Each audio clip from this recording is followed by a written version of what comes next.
I have a dream. We'll never surrender. Soldados do Brasil. A luta já começou.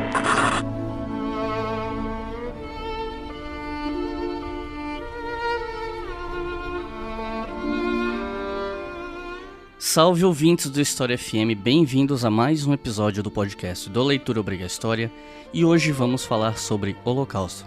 Hoje, no dia que esse episódio está indo ao ar, comemoram-se os 75 anos da libertação de Auschwitz pelo Exército Vermelho. Nessa data, obviamente que esse assunto sempre acaba voltando à tona, e para falar sobre ele eu trouxe um pesquisador da área, mais precisamente Michel German. Então eu passo a palavra para Michel se apresentar para vocês. Olá, tudo bom? Falando aqui direto de Jerusalém. Sou historiador, lido também com o tema do Holocausto, principalmente com os usos políticos do Holocausto. É um prazer estar falando com vocês.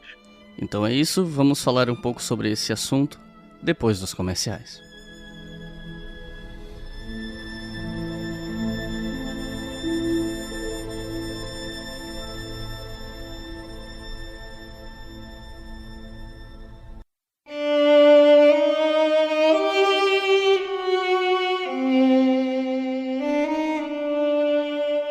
Para começar a falar sobre esse assunto, eu acho que a gente pode fazer uma breve contextualização para quem não sabe do que se trata ou só ouviu o nome Holocausto, mas não sabe o que significa. As bases mais fundamentais do que no futuro seria chamado de solução final têm origem em teorias pseudocientíficas racistas, em especial a eugenia. O que a gente pode falar sobre isso? Olha, o próprio tema do Holocausto é um tema em disputa, no sentido de que as pessoas se questionam onde o Holocausto começou, não é? Você propôs aí uma perspectiva de continuidade entre teorias racistas que vão desde o século XIX, e aí alguns falam, em algum sentido, começaram com a colonização e uma certa importação de perspectivas ideológicas utilizadas na colonização africana, e aí, em algum sentido, o Holocausto teria começado na década de 70 do século XIX, o Holocausto, não, as bases ideológicas que vão levar até a solução final da década de 40. Outros falam no Holocausto como sendo uma referência já política, mais determinada na década de 30 do século XX. E outros vão falar que o Holocausto, a solução final, efetivamente, surge somente na Conferência de Wannsee, em 1941. O que é muito importante nessas três perspectivas, sejam elas perspectivas que têm uma continuidade do Holocausto, ou seja, aquelas que vinculam o Holocausto com perspectivas racistas no século XIX, aquelas que são políticas, que falam da ascensão do nazismo na Alemanha na década de 30 como uma base fundamental para entender o Holocausto e a solução final, ou aquelas que determinam que o Holocausto surge somente em 1941, com a solução final. O que é importante entender é que não há rupturas, ou seja, Auschwitz não surge do nada. Auschwitz não é um movimento de espasmo natural. Auschwitz é construído a partir de um processo complexo que vai possibilitar a exclusão física de pessoas. Isso é muito importante para que a gente entenda. Auschwitz não é produto natural. Auschwitz é construído num processo complexo, onde a política é parte fundamental dele. Para além dessas teorias, a gente pode trazer à tona, ainda que a gente possa não necessariamente adotar uma perspectiva de continuidade tão antiga, mas a gente pode trazer à tona a história europeia que há séculos viu episódios de antissemitismo. Durante a Idade Média, por exemplo, os judeus chegaram a ser responsabilizados pela peste negra sob acusação de envenenamento de poços. Martinho Lutero tinha escritos extremamente virulentos contra os judeus. Nos séculos que se seguiram, difamação, violência, assassinato contra judeus tinham a sua frequência. Então, para a gente passar um pouco disso para o público geral, o que você pode nos contar sobre essa história do antissemitismo? E você acha que a gente pode falar numa continuidade tão extensa, ou você acha que é um pouco mais complexo do que isso? Tem alguns autores que vão dizer que o Holocausto é fundamentalmente a expressão máxima de um antissemitismo historicamente construído. Eu tenho alguma dificuldade com essa perspectiva, porque me parece que o antissemitismo de bases religiosas é um fenômeno muito distinto do antissemitismo de bases científicas ou raciais. Eu, inclusive, tenho dificuldade em chamá-lo com o mesmo nome. Eu costumo usar a categoria de antijudaísmo, que é uma categoria que produziu fenômenos de exclusão, produziu fenômenos de conversão à força, produziu, eventualmente, morte, mas que em nenhum momento acionou a dimensão de extermínio. Enquanto isso, o antissemitismo racial do século XIX e XX acaba produzindo o extermínio, né? Eu acho que essa diferença é fundamental. Entender que o extermínio religioso, por mais excludente que fosse, não produziu em nenhum momento a possibilidade de constituir-se em extermínio. Alguns autores, né, como Bauman e Hannah Arendt, vão dizer que o antissemitismo europeu é um antissemitismo que se produz de maneira muito pungente com o fenômeno da modernidade. Os judeus, eles acabam sendo os responsáveis pela sua inclusão no sistema da modernidade e, nesse sentido, acabam sofrendo o final das barreiras medievais. E, por incrível que pareça, as barreiras medievais excluíam e protegiam o judeu. Essa dimensão de proteção pela exclusão impedia que houvesse explosões de extermínio ou de violência, né? Quando as barreiras caem e a modernidade possibilita a inclusão, os judeus começam a sofrer com o fenômeno do racismo. Então, numa contradição, é justamente a inclusão pela modernidade que acaba transformando o judeu em invisível. E essa experiência da modernidade acaba causando uma espécie de desejo por um mundo onde o judeu voltasse a ser invisível. E aqui a gente tem o antissemitismo moderno e o extermínio. Em última instância, o que eu quero dizer é que nada no judeu pode justificar a sua perseguição. E quando a gente tem uma dimensão de continuidade, acaba a gente produzindo a ideia de que há alguma característica judaica que justifica a sua perseguição, e isso me incomoda muito. Então, prefiro analisar o antissemitismo moderno como um fenômeno fenomenologicamente diferente do que o antissemitismo tradicional, que eu chamo de antijudaísmo. Pulando de volta para a década de 1920, um dos principais argumentos de Hitler contra os judeus no começo da sua ascensão como figura pública e política na Alemanha, ele afirmava que os judeus eram um tipo de inimigo interno da Alemanha, que eram detentores do poder econômico e condenavam os alemães de verdade, bem entre aspas aqui, né, a uma miséria. Culpava os judeus também pela derrota na Primeira Guerra Mundial, guerra na qual ele inclusive lutou. Por que Hitler afirmava essas coisas? Como ele conseguiu levar a população alemã a acreditar nesses argumentos? É uma pergunta que era mais difícil para a gente entender a resposta há 10 anos atrás. Hoje a gente pode ver que os argumentos, por mais estúpidos que sejam, são entendidos por grande parte da população. Mas, assim, em última instância, Hitler aciona um fenômeno típico da modernidade europeia, que é o fenômeno da conspiração, né? Coisa que a gente também conhece hoje no Brasil. A ideia de que há grupos específicos que controlam não só a economia ou a política, mas controlam a história, né? Esses grupos, eles têm um certo poder quase metafísico de escravizar os outros grupos, que tem pouco a ver com história e tem muito a ver com perspectivas conspirativas, né? Estou me referindo aqui a uma tradição que remonta aos protocolos dos sábios de Sião, no século XIX, da Rússia imperial, que não tinha a ver com os judeus na sua origem, tinha a ver com os maçons, e que acabou influenciando o antissemitismo quando o alvo virou outro. E aí o alvo pode ser qualquer um, porque as argumentações são as mesmas. Eles podem ser judeus, podem ser comunistas, podem ser mulheres, podem ser feministas, podem ser gays. Isso depende muito da vontade do líder, que acha que, acionando um fenômeno que já existe, ele pode conseguir conquistar o poder. No caso do Hitler, ele utilizou as referências tradicionais europeias, conspirativas, contra os judeus, porque ele percebia que esse desejo de um passado anterior à Primeira Guerra Mundial, anterior à modernidade, anterior à diversidade, anterior às contradições internas, era um passado que era querido, um passado desejado. E esse passado era um passado sem judeus. Os judeus, em algum sentido, representam a cidade, representam a modernidade, representam a industrialização, representam o mundo moderno. E a vontade de Hitler era vender para a Alemanha um passado ideal. Passado ideal, um passado sem judeus, né? A gente escutou há pouco tempo atrás no Brasil a argumentação absolutamente idêntica, né? Fazer o país voltar a 50 anos, etc. e tal.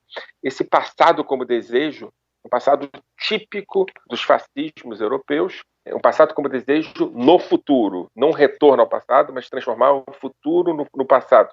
E Hitler aciona isso muito bem. Agora, veja bem, essas conspirações não têm muito sentido, né? Porque os judeus eram acusados de possuir o capital na Europa, mas também eram responsáveis pela Revolução Russa.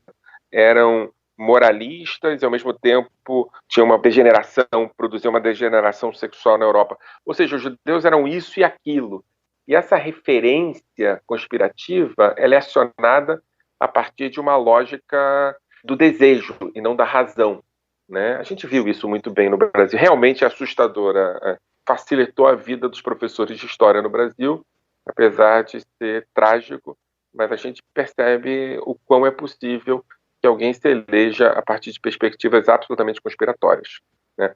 Então, nesse sentido, eu vou falar uma coisa que pode soar estranha, mas os judeus são muito pouco importantes na narrativa de Hitler. O que é importante é o judeu imaginário, né? Ou como Bauman chama, o judeu conceitual. O prisma. O judeu, ele serve de prisma. Todas as luzes o judeu reflete, seja a do comunismo, a do capitalismo, a do pacifista, a do que ama a guerra. O judeu é um certo receptáculo para todos os ressentimentos da Europa após a Primeira Guerra Mundial. Hitler chegou ao poder em 1933. Como foi a escalada de violência contra a população judia na Alemanha entre 33 e 39? Quais os episódios mais significativos da perseguição contra os judeus na Alemanha? Primeiro, tem uma perseguição política e ideológica que é conhecida a partir dos discursos de ódio, né? Que inclusive é anterior a 33. Essa política de discurso de ódio é fundamental para entender, a partir de 33, como é que os judeus começam a ser o alvo dessa violência, né? Você tem a produção de milícias nazistas, não é? Que são as milícias ligadas aos grupos de trabalhadores ou aos grupos do Partido Nazista no sentido mais interno, me refiro a SS e SA, que vão ser responsáveis por criar uma sensação de insegurança para os judeus, né? Os judeus, eles são a grande vítima do nazismo, mas não necessariamente são a primeira vítima do nazismo, né? A gente tem deficientes mentais e físicos, né? A partir de, para ser também atual com o Brasil, da denúncia da arte degenerada, e você tem os judeus também servindo de alvos fundamentais para vítimas. Mas a referência fundamental de violência contra os judeus, a primeira grande violência, que é uma violência fora do padrão nazista, por assim dizer, é a Noite dos Cristais de 38, quando lojas e sinagogas judaicas são quebradas e queimadas em cidades alemãs, principalmente em Berlim. E aqui é importante notar que Hitler faz isso utilizando as referências de pogroms, né, das violências sofridas por judeus na Europa Oriental. Em última instância, para ver o resultado, como é que as pessoas reagiriam a isso. E quando Hitler percebe que a reação é praticamente nula, ou seja, os judeus são afetados sem que haja uma reação efetiva da população alemã, ele avança em direção à guetoização, a ideia de que os judeus deviam ser isolados, e posteriormente a noção de extermínio efetivamente. A guetoização começa na Europa Oriental, na invasão da Polônia, os judeus começam a ser concentrados em guetos, uma forma de violência muito pungente, e depois você tem a forma do extermínio físico. Antes dessas duas formas, você tem outro tipo de violência, que é posterior à violência discursiva, que é a famosa violência legal, exclusão legal. Os judeus são colocados fora da lei, né? É um processo de perseguição e isolamento dos judeus, e parece que vai ficar nesse momento, vai ficar nessa fase, mas que acaba degringolando para o que vai ser chamado Holocausto. Então, os judeus passam a sofrer violências legais do tipo proibido casamento misto, proibido estudo em escolas mistas, a proibição de judeus de forma legal, proibição de professores judeus em universidades. Isso acontece de maneira gradual na Alemanha desde 1935, com as leis de Nuremberg, e a gente pode avançar em direção a uma continuidade de exclusão até 1941 a 45, até o Holocausto. Você está ouvindo o História FM.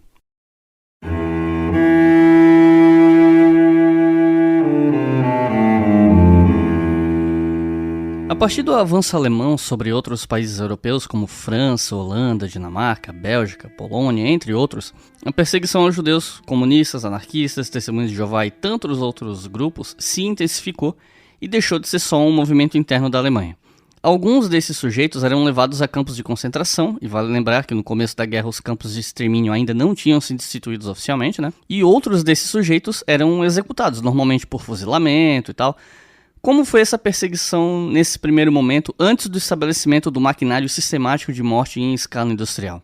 O maquinário de morte em escala industrial não existia, mas existiam pequenos campos que já produziam isso, né? Treblinka era um deles, Sobibor era outro. Ainda não se falava em estruturas industriais da morte de Auschwitz, mas já havia tentativas para isso. E há que se notar que Hitler realmente não sabia muito bem o que fazer. Quer dizer, tem um debate entre intencionalistas e funcionalistas, que é um debate interessante, saber se Hitler e os nazistas tinham como perspectiva o extermínio desde o início da guerra ou não, mas em última instância Hitler resolveu terminar com a população judaica europeia, que era o alvo principal, a guerra contra os judeus, né, como Charles Friedlander dizia, a partir de uma expansão ao leste e o assassinato de populações que ele encontrava pelo caminho. O que se mostrou pouco eficiente por dois motivos básicos, porque era gradual demais, lento demais, e porque produzia desvios mentais na população dos soldados alemães, né? Então, essa expansão do extermínio ao leste da Europa acabou produzindo tipo de resultado que não era o que Hitler esperava, o que acabou fazendo com que Hitler reavaliasse as formas de exclusão da população judaica da Europa Oriental, produzindo aí sim um extermínio em marcas industriais, que vai começar em 41, basicamente. E nessa pergunta anterior eu falei sobre a morte antes do estabelecimento de campos de extermínio, que ficou conhecido, como eu já disse antes, como solução final, né? Uhum. Mas eu acho que cabe aqui a gente definir isso melhor, até porque o público que ouve História FM é muito amplo, né? Desde o pessoal universitário até o pessoal ensino fundamental e médio. Então, para tentar ser um pouco mais claro, o que seria a solução final? O que a define? A solução final é uma espécie de utopia nazista, ou uma distopia dos tempos modernos. A ideia de que é chegado o momento, né? Você considera que a expansão do nazismo marca o início da escalada da violência contra os judeus na Europa, contra os judeus na Alemanha, por assim dizer. Você tem a expansão territorial alemã nos países da Europa do Leste. E a terceira fase é o extermínio dos judeus. A solução final, em última instância, é o momento em que se decide acabar com a população judaica da Europa, né? Se havia violência pontual, guetoização, transformação de bairros pequenos em bairros judaicos, expulsão e exclusão legal dos judeus, em algum momento os nazistas, né, Goering, a partir de uma lógica bastante clara, que é a lógica da propaganda nazista, dizem que é chegado o momento, né, Goebbels, da destruição da população judaica da Europa. Eles fazem isso a partir da Conferência de Wannsee, e nesse sentido é necessário uma instrumentalização do desaparecimento dos judeus, a partir da noção de que os judeus devem ser mortos em campos da morte. Então, a partir de 41, todas as estruturas da modernidade são utilizadas para assassinar judeus. Há campos da morte. Usando o conceito de Primo Levi, é a primeira experiência de uma sociedade onde a morte e não a vida é o critério fundamental. A utopia é matar e não sobreviver. Nos últimos dias, eu inclusive vi algumas pessoas insistindo muito, e aí a gente sabe os motivos políticos por trás disso, né? Mas insistindo muito em relativizar, né, os campos de extermínio nazistas, tentando comparar com outras experiências de campos de concentração ao redor do mundo, nos diferentes regimes políticos. E quem estuda o assunto sabe que há muito se discute a questão da singularidade do Holocausto, que foi intensamente discutida nos anos 80 na Alemanha, por exemplo. E aí eu queria te perguntar, por que se considera que a solução final foi singular e única nas experiências de campos, de prisioneiros ou até de assassinatos de populações e tal? O que fez com que essa experiência fosse considerada única na história e que não pode ser comparada com outras experiências que podem parecer, num primeiro momento, a mesma coisa, mas não são? Primeiro, eu acho que ela pode ser comparada, né? Eu sou, nesse sentido, seguidor de um autor chamado Yehuda Bauer, que diz que o Holocausto é único e comparável, e não incomparável. Porque se ele não fosse único, a gente não saberia compará-lo, não havia possibilidade de compará-lo. E ele não é um fenômeno histórico. Os fenômenos históricos só existem quando eles podem ser comparados uns com os outros, inclusive para achar a sua unicidade. Então, acho que ele é único e comparável. E por que ele é único? Ele é único porque o projeto não é um projeto de conquista. O projeto não é um projeto de dominação. O projeto é um projeto de extermínio.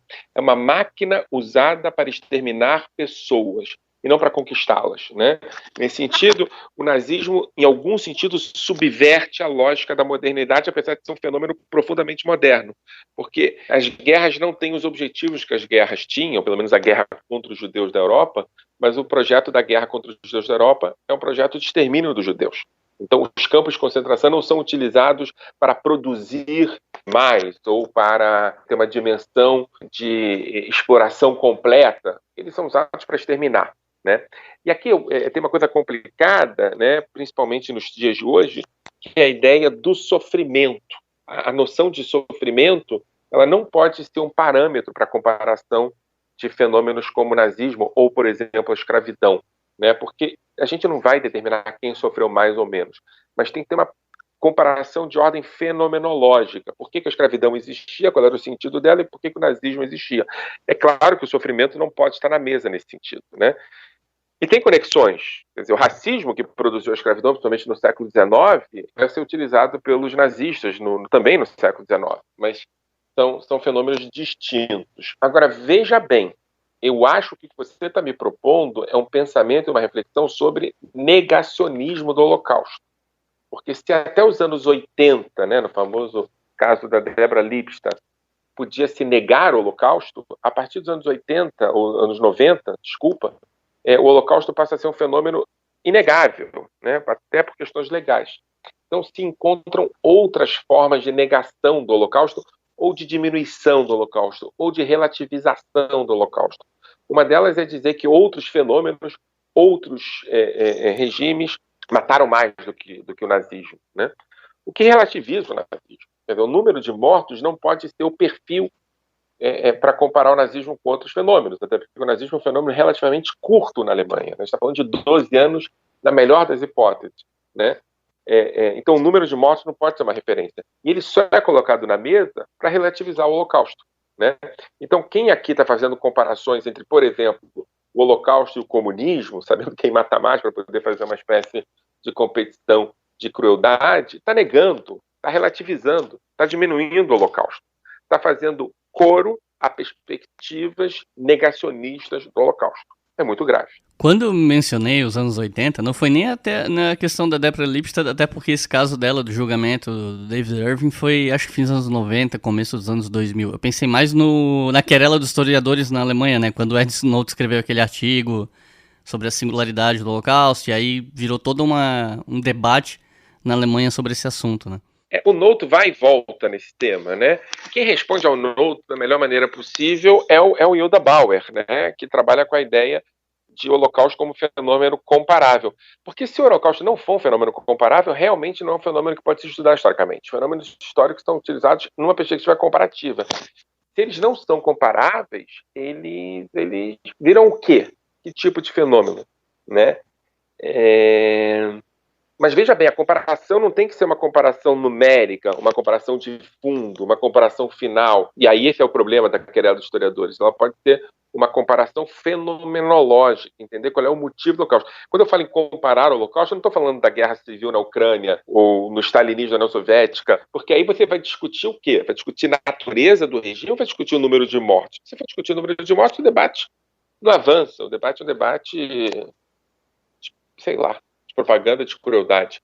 O debate tem que ser fenomenológico. O nazismo tem um projeto de extermínio a priori e não um projeto de extermínio no processo. E, nesse sentido, ele é diferenciado. Mas ele só pode ser diferenciado se for comparado. Mas ele só pode ser comparado se for comparado numa perspectiva fenomenológica e não numa perspectiva de resultado de mortos, né? Eu acho que, não sei se você me entende, mas eu acho que quando a gente fala de comparação, a gente está falando de comparação da natureza do regime e não dos resultados dos modos do regime, porque você vai comparar, sei lá, a Revolução Russa, que produziu muitos mortos, mas qual era o objetivo dela no final, né? Quer dizer, qual é o sentido de 70 anos de Revolução Russa com 5 anos de nazismo? Entendeu? o stalinismo acaba, a Revolução Russa acaba, mas quando o nazismo acaba, a Alemanha acaba. Se você não tiver cuidado nessas comparações, você chega a lugares complexos. Mas eu acho fundamental comparar, sim. Não, eu entendo o que você quer dizer. O grande problema aí é que as pessoas tentam fazer uma comparação, por exemplo, de número de mortes ou da aparência, como se isso revelasse a essência. E a análise segue um outro caminho nesse sentido. A comparação da União Soviética com a Alemanha nazista, ela só serve para perspectivas ideológicas, exclusivamente ideológicas, e isso não deve interessar um historiador sério, né? Concordo. Voltando à questão dos campos, eu queria te perguntar quais foram os principais campos de concentração e extermínio nazistas, onde eles ficavam e como eles funcionavam. Bom, você tem alguns campos, algumas dezenas de campos, né? Eu vou separar em 3 tipos de campos: campos de concentração, campos de trabalho e campos de extermínio. Hitler decide, né, em última instância, que os campos de extermínio fiquem sempre na Europa do Leste, né? Então você tem Sobibor, você tem Treblinka, você tem Auschwitz, você tem campos na Europa do Leste. Isso é um problema, porque os campos de extermínio, eles são campos feitos para assassinato de pessoas. Então, quanto menos as pessoas duram vivas naquele campo, melhor é o sistema.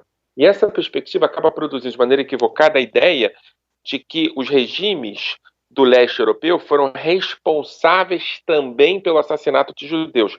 Apenas os regimes fantoches foram responsáveis, né? Por exemplo, a Polônia foi um estado ocupado e contava com um número grande de campos de extermínio dentro dela, né? Mas, em última instância, um regime ocupado não pode ser responsabilizado de maneira direta pelo extermínio de judeus. E aqui nesse lugar é aquela questão lá do antissemitismo. O antissemitismo polonês é muito poderoso, é muito forte, é arraigado historicamente, o antissemitismo cristão, mas é um antissemitismo diferente do antissemitismo a partir de 41, a partir de 39, a partir da invasão da Polônia. E esse antissemitismo de 39 é que vai produzir, por exemplo, em Treblinka, o assassinato de o que se imagina ser centenas de milhares de pessoas. Maidan, que é um outro campo de concentração na Polônia, que também vai produzir o assassinato de dezenas de milhares de pessoas, né? Auschwitz também vai, Sobibor também vai. Esses campos estão concentrados nesse lugar, que é um lugar que o regime nazista chamou de expansão por conta do espaço vital alemão. Os campos de trabalho e campos de concentração, eles vão existir também na Alemanha e também em países da Europa Central. Auschwitz se tornou o campo mais famoso, talvez seja correto dizer o mais infame, e foi o que mais o matou, pelo menos até onde eu sei. Uhum. O campo era, na verdade, um complexo de 3 campos, né? Como eram esses 3 campos e o que cada um deles fazia? Qual era a função de cada um? Na verdade, os 3 campos foram os campos libertados em 27 de janeiro. Ele chegou a ter 6 campos, né? Você tem campos de trabalho, campos de produção de armas, campos de produção química, campo de extermínio, que é Birkenau, e campo de seleção. Você está falando de um sistema que é um sistema absolutamente organizado e sistematicamente produzido para exterminar pessoas, mas tem uma disputa aí no seio do regime nazista entre aqueles que, em algum sentido, guardam alguma relação com a modernidade, com a temporalidade moderna, com a ideia de que há que se aproveitar os judeus antes de matá-los, e aqueles que querem produzir a solução final de maneira mais absoluta e imediata. A maioria dos judeus que chegam em Auschwitz, até porque são mulheres, crianças, idosos, vão para a câmara de gás, né? E um certo número desses outros judeus que têm capacidade de trabalhar permanecem trabalhando. Mas, em última instância, o projeto é matar o maior número de judeus possível, mesmo que demore um pouco para se fazer isso. O livro do Primo Levi mostra isso de maneira muito bem escrita. Agora, em Auschwitz não foram só judeus que morreram, né? Uma coisa importante, a gente está falando aí de cerca de 1,5 milhão de pessoas, mas, por exemplo, os ciganos foram exterminados em Auschwitz de maneira muito cruel. O campo dos ciganos é um campo que fica dentro de Auschwitz.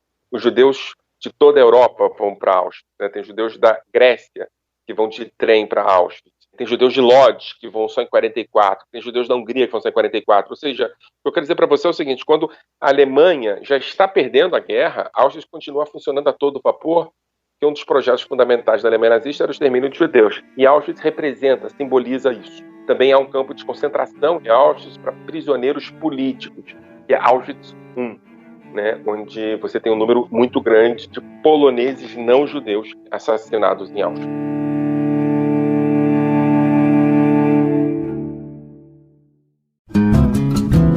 Nossos colaboradores no Apoia-se ouviram esse episódio primeiro. Se você quer ouvir os nossos episódios com antecedência, acesse apoia.se/obrigahistoria e ajude a manter o História FM no ar.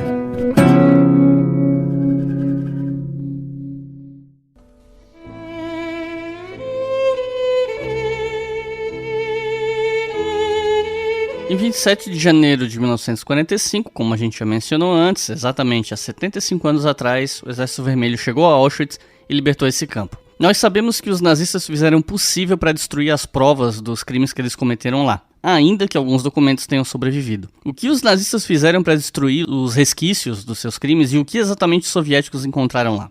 Bom, depende aonde, né? Se a gente vai, por exemplo, para Treblinka, depois das primeiras rebeliões em Treblinka, os nazistas começam a perceber que é necessário se desfazer de tudo, né? Então, Treblinka hoje é um campo praticamente destruído e só se conhece o que aconteceu com Treblinka justamente por causa dos testemunhos e por causa de alguns documentos achados no decorrer da história. Auschwitz, por exemplo, os nazistas tentaram destruir Auschwitz, mas não conseguiram. Fugiram antes que os soviéticos chegassem, e você encontra em Auschwitz ainda os barracões, você encontra em Auschwitz ainda algumas câmaras de gás, outras foram destruídas por rebeliões internas em Auschwitz, mas você tem algumas câmaras de gás. E quando os soviéticos entram em Auschwitz, o que eles veem é uma situação que eles não conhecem, né?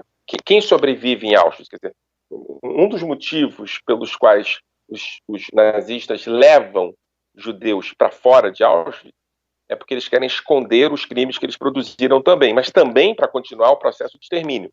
E aí começa de Auschwitz até a Alemanha o que a gente vai chamar de Marcha da Morte. Os judeus que ficam em Auschwitz são judeus geralmente doentes que estão na enfermaria ou por algum motivo ou outro que permanecem trabalhando em algum lugar e não sabem da chegada dos soviéticos.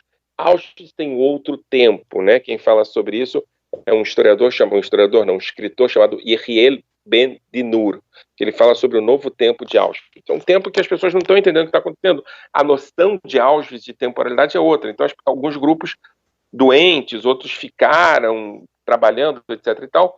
E quando os soviéticos chegam, né? E Friedlander fala sobre isso de maneira muito pungente, eles encontram mortos-vivos, encontram pessoas, enfim, em Bergen-Belsen também isso acontece, soldados olham e desmontam, porque depois, imagina, de batalhas como de Stalingrado ou da Normandia, quando os soldados veem bastante coisa que a gente não consegue nem imaginar o que acontece, eles desmontam justamente quando eles entram em Auschwitz e em outros campos e percebem o tamanho da crueldade produzida por um sistema cuja utopia era o assassinato de pessoas. E aí tem alguns autores que contam que soldados simplesmente desmontaram naquele lugar.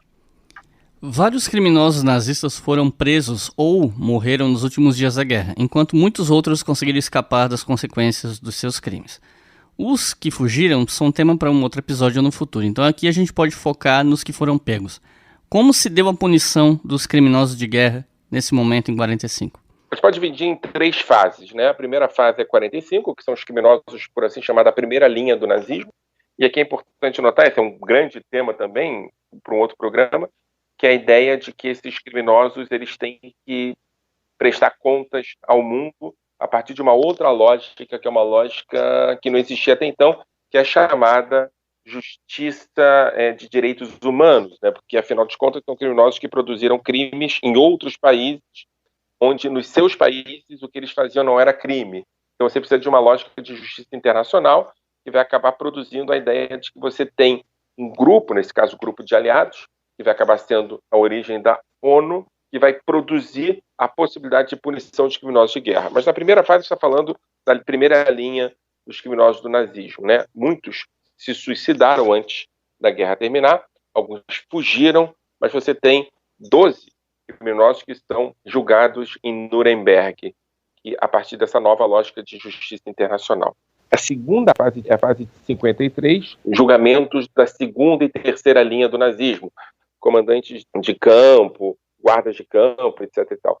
E a terceira fase é a fase, você falou que você vai falar em outro programa, que é a fase dos que fugiram para outros países, e alguns países, inclusive, com acordos com regimes específicos Para dar um exemplo, que tem a ver também com a situação política do Brasil hoje, o Chile de Pinochet recebe alguns criminosos de guerra que chegam, imagina, em 73. Na África do Sul você tem muitos, na Argentina você tem alguns, que vão ser, alguns deles, encontrados e colocados à justiça, nas barras da justiça também, depois de anos da Segunda Guerra Mundial. Há um movimento que de tempos em tempos ganha força, que é o negacionismo do Holocausto, que a gente até já comentou um pouco aqui superficialmente. Eu fiz um vídeo sobre esse assunto no meu canal e na época que eu lancei, que os comentários ainda estavam ativados, eu lembro que os negacionistas que comentavam lá, eles se dividiam principalmente em duas linhas argumentativas. Uns afirmando que o Holocausto não existiu, e outro grupo dizendo que até pode ter existido algo parecido, mas que a escala de 6 milhões de judeus mortos era muito exagerada e fisicamente impossível. Lendo sobre isso, eu encontrei alguns textos falando que algumas expectativas com certo grau de aceitação afirmam que o número total, não apenas nos campos de concentração e de extermínio, mas por fuzilamentos, doenças e afins, seria de aproximadamente 5 milhões e 200 mil, mais ou menos, e que o número de mortos em campos não teria passado de 2 milhões. Como eu não me aprofundei nesse assunto, eu tenho algumas perguntas aqui. Primeiro eu queria saber quem são esses grupos negacionistas e por que eles negam o Holocausto. E segundo, o que você tem a nos dizer sobre as estatísticas e o número de mortos no Holocausto? Sobre a segunda, eu chamaria de negacionista ambos. Quer dizer, a relativização do Holocausto me parece que tem a ver com uma agenda política e ideológica e menos com pesquisa séria sobre o tema. Sim.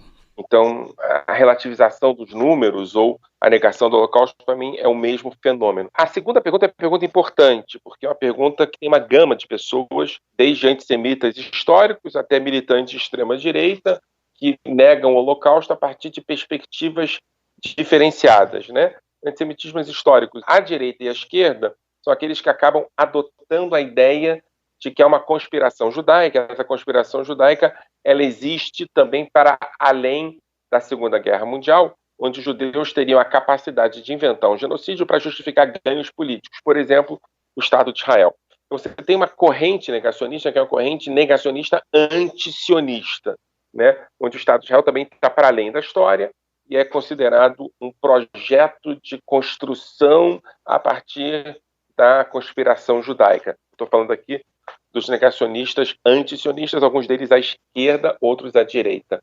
Você tem um outro grupo, que é o grupo de antissemitas históricos, mais tradicionais, onde a conspiração judaica não tem vínculo com o Estado de Israel, mas tem vínculo com o domínio, a ideia de que os judeus acabam colocando, né, de novo, a conspiração, perspectiva históricas, na mão do sofrimento deles, uma lógica de utilização do mundo.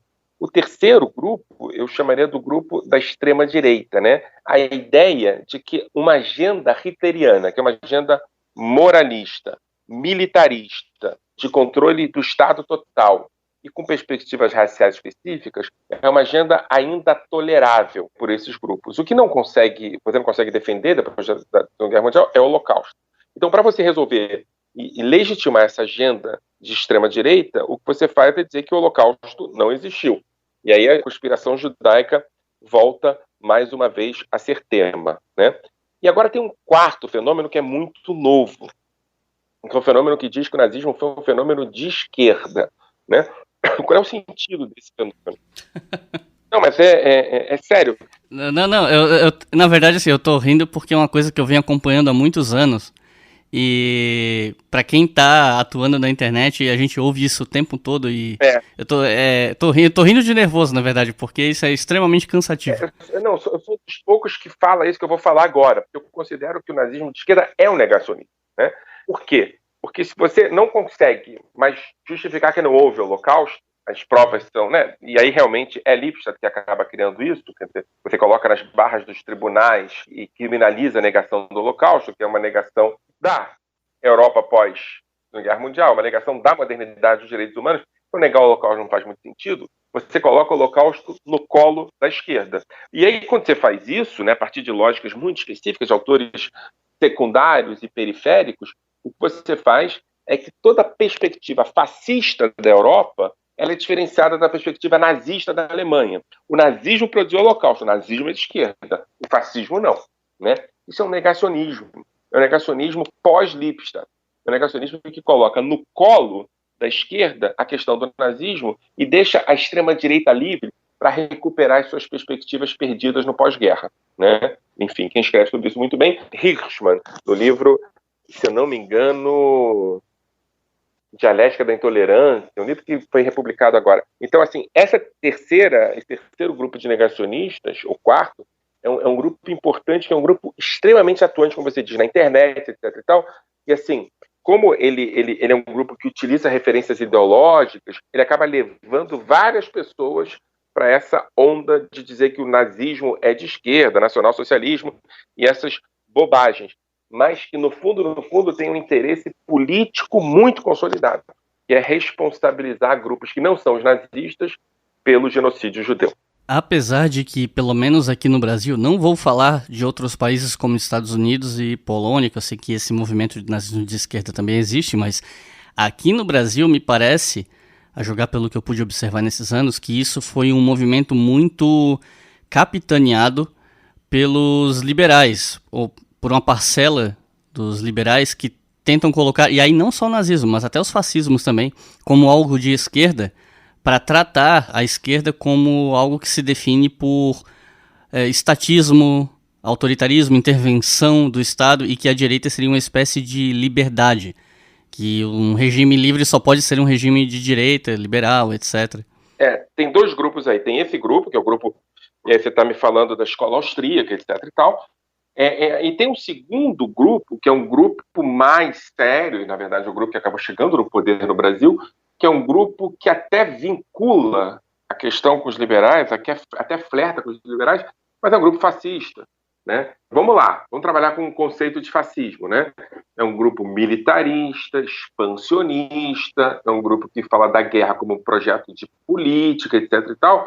E esse grupo, ele acaba tendo vínculos com governos que são governos, pelo menos, similares ao fascismo. Estou me referindo aqui a Salazar, a Franco, estou me referindo aqui a Mussolini. Esses grupos não rompem com esses regimes, ao contrário, em algum sentido se vinculam a eles, mas olham para o nazismo como sendo um grupo de esquerda, etc. e tal. Então você tem, dentro desses grupos aí, você tem dois grupos. Um grupo preocupado em fazer avançar uma agenda hiperliberal, né? Uma agenda ultraliberal, uma agenda vinculada a perspectivas antiestatistas, né? Perspectivas que têm a ver com uma política econômica específica. E tem um segundo grupo, que é o grupo que chegou no poder no Brasil, que não é um grupo liberal, que é um grupo que até flerta com o liberalismo, mas que no final das contas é um grupo que tem muitos vínculos com o fascismo. Teria até cuidado em dizer o que eu estou dizendo até ontem, mas não preciso mais ter esse cuidado, está claro para todo mundo. É esse o nosso caso, né? Na Polônia também é esse o caso. Na Polônia também é esse o caso. Na Hungria também é esse o caso. Os grupos têm duas cabeças, uma cabeça neoliberal e a segunda cabeça é uma cabeça fascista, e esses dois grupos acabam reavaliando o nacionalsocialismo como de esquerda e projetos fascistas como projetos, por assim dizer, dos quais eles têm uma certa simpatia.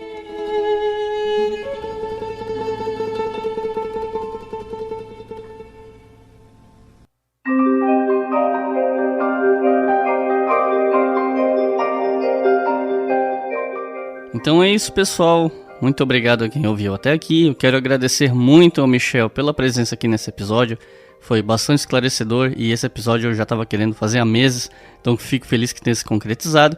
Então eu passo a palavra para o Michel para as considerações finais e a recomendação de livros, 1 a 3 livros sobre o assunto. Eu que agradeço, foi muito legal. Inclusive, para avisar, amanhã a gente vai ter um ato em memória ao Holocausto e à libertação de Auschwitz no Yad Vashem, um ato feito por brasileiros que aqui estão. Se você quiser, posso mandar depois o link com o ato. Os 3 livros que eu queria indicar, o primeiro deles é Primo Levi, É Isto Homem, eu acho que é um livro importante. O segundo livro é o livro do Shaul Friedlander, é um livro fundamental também para ter lido. E o terceiro livro é um livro que não tem em português, mas eu acho importante também, que é o livro Rethinking the Holocaust, do Yehuda Bauer. Repensando o Holocausto, é um livro que a gente está tentando traduzir para o português, eu acho que isso acontece no ano que vem. É um livro que tem tradução em espanhol e que trabalha com a ideia do Holocausto ser ou não ser comparável, apesar de sempre ser único. Então é isso, pessoal. Muito obrigado por ouvir até aqui. Espero que esse episódio tenha sido tão bom para vocês ouvir quanto foi para mim gravar. Muito obrigado e até a próxima.